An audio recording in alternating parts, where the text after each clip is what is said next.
Welcome to my YouTube channel. आज मैं आप लोगों को डाइट, बुखार में क्या डाइट लेनी चाहिए, अगर हमें बुखार है तो हमें कैसी डाइट लेनी चाहिए, पेशेंट को कैसी डाइट दें जिसके कारण हमारे बॉडी का ऑब्जर्प्शन हमारी बॉडी में बहुत अच्छे से हो सके। जो दवाओं का एब्जॉर्प्शन होता है वो हमारी बॉडी में अच्छे से एब्जॉर्ब हो जाए और हम जल्दी स्वस्थ हो जाएं। इसके लिए डाइट का बहुत ही इंपॉर्टेंट रोल होता है हमारी बॉडी में। आइए देखते हैं हम बुखार में कैसी डाइट लेनी चाहिए, बुखार क्या होता है और क्या टाइप है इसका।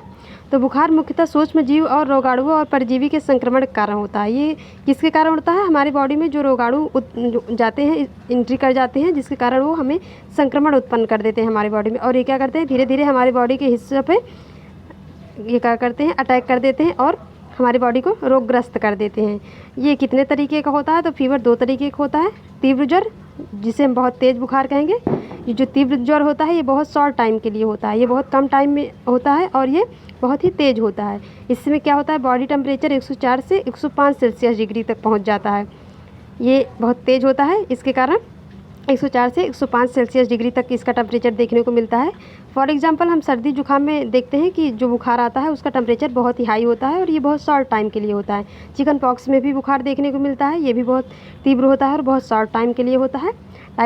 टाइफाइड में भी 104 से 105 सेल्सियस डिग्री तक टेम्परेचर देखने को मिल सकता है।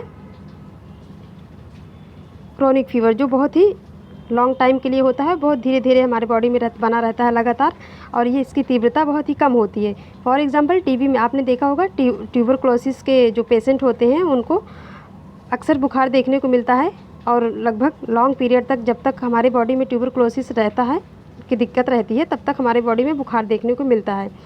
मेटाबॉलिज्म रेट इसमें क्या होती है, बीएमआर रेट जो होता है वो इंक्रीज़ हो जाती है 1 फ़ारेनहाइट। ये 1 फ़ारेनहाइट बीएमआर रेट जो होता है वो इंक्रीज़ हो जाता है। और वसा ऊतकों का नुकसान होता है। जो हमारे एडिपोज टिश्यू होती हैं, जो हमारी त्वचा की रक्षा करती हैं, जो फैटी होती हैं, तो उनका क्या होता है, लॉस होने लगता है, वो ब्रेक डाउन होने लगती हैं। और प्रोटीन चयापचय जो है वो बढ़ जाता है, प्रोटीन का मेटाबॉलिज्म रेट हमारे बॉडी में बढ़ने लगता है। और इसमें क्या होता है, इस कंडीशन में पसीना अधिक आता है, हमारी बॉडी से सोडियम का लॉस होने लगता है।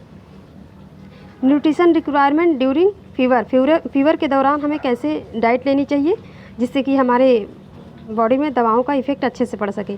तो कैलोरी हमें कैसे लेनी चाहिए, जो एनर्जी है वो हमें डेली जितना लेते हैं नॉर्मल रिक्वायरमेंट के हिसाब से हमें 50% और इंक्रीज़ कर देना है, उसमें 50% ऐड कर देना है। प्रोटीन की मात्रा को भी 50% ऐड कर देना है नॉर्मल डाइट के अकॉर्डिंग। कार्बोहाइड्रेट की मात्रा को हमें हाई कर देना है, कार्बोहाइड्रेट की अमाउंट जो है उसे हम हाई मात्रा में दे देंगे। और फैट को बैलेंस मात्रा में, जैसे कि सफिशिएंट अमाउंट, मतलब कि बहुत ही ना कम हो ना ही ज़्यादा हो, बैलेंस अमाउंट में हो, वो सफिशिएंट अमाउंट में रहना चाहिए।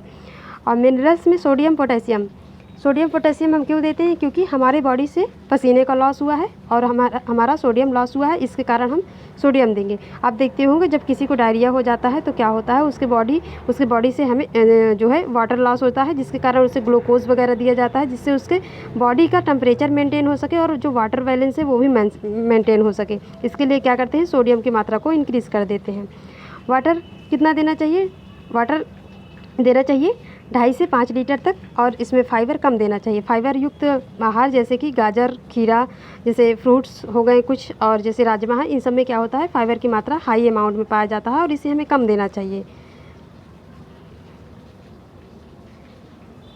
तो हमने देखा इसमें कि बहुत ही इम्पॉर्टेंट रोल होता है डाइट का हमारे थेरेपी करने में या फिर ट्रीटमेंट करने में हमारे डिजीज़ के।